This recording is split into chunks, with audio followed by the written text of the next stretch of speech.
Bom, agora que você entendeu a temática e o problema que isso acarreta para o usuário, vamos entender aqui um pouco mais no contexto do código e seguindo um fluxo de execução para que isso possa ficar um pouco mais claro para você, como que você pode implementar aquele loading utilizando o que a gente chama de esqueleto de UX ou UI, né? UI, que na verdade são aqueles quadradinhos lá brilhando e refletindo lá, mostrando para o usuário que alguma coisa está sendo carregada, tá? Então o fluxo nos diz o seguinte, que aqui na página de burgers, nós estamos na página principal, então a gente tem um state que ele é inicializado com um array vazio. O use effect ele é disparado no momento da renderização desse componente, o que é renderização, o que é retornado dentro desta função, ok? E, como você sabe, o JavaScript ele tem a capacidade de executar duas funções, como eu posso dizer, ao mesmo tempo, né? Vulgo ao mesmo tempo. A gente sabe que não é 100% paralelo, mas é como se fosse, para efeitos aqui de aprendizado, tá? Então, esse cara inicia, ele starta isso e starta isso daqui. E é óbvio que isso aqui ele vai ser processado de uma forma mais rápida. E se você estiver fazendo aqui a conexão com o seu computador via localhost, os dados estiverem locais, isso aqui também vai ser rápido, mas a gente já viu que muitas vezes pode não ser, principalmente se a pessoa está com o celular na rua com um sinal 3G bem ruinzinho, né? Velocidade de internet no 3G. Por isso, o que, que acontece? Esse cara aqui, o Burgers, ele é iniciado com um array vazio. E até que ele seja populado pelo setBurgers, que retorna esses dados do getBurgers, que é lá da nossa API, esse cara aqui ele fica com esse array em vazio. O que significa que esse componente aqui, snacks, que veja, é esse cara aqui, beleza? Ele fica por um tempo com esse array aqui, sem ter muito o que fazer. Então, o snacks, que é o array de data que a gente passa lá, ele não consegue iterar, por quê? Porque não tem elemento nenhum. Então a ideia aqui é fazer com que a gente possa trabalhar em duas condições, numa condicional aqui com um if, que o primeiro if é precisar saber, beleza? Então a primeira coisa que a gente precisa fazer aqui, ó, é fazer um if se snacks.length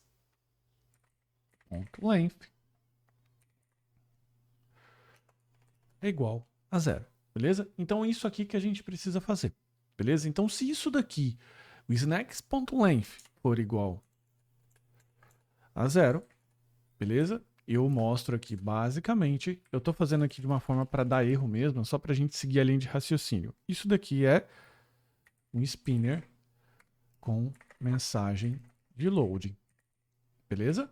Agora, else, se isso daqui não for vazio, eu renderizo o meu componente.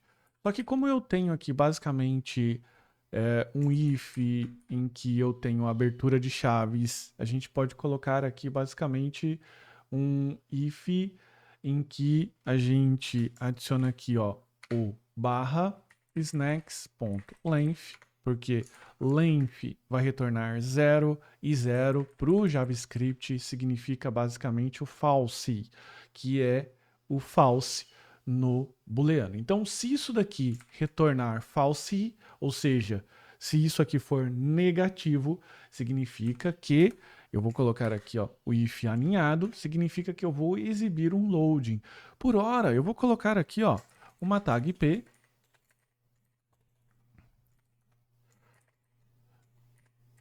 loading, ok? E aqui eu vou colocar o else desse if aninhado, que é o dois pontos, ok? Então, perceba que ele até deu uma ajudinha aqui para a gente colocando os parentes aqui, beleza? Mas eu tenho aqui então um next length.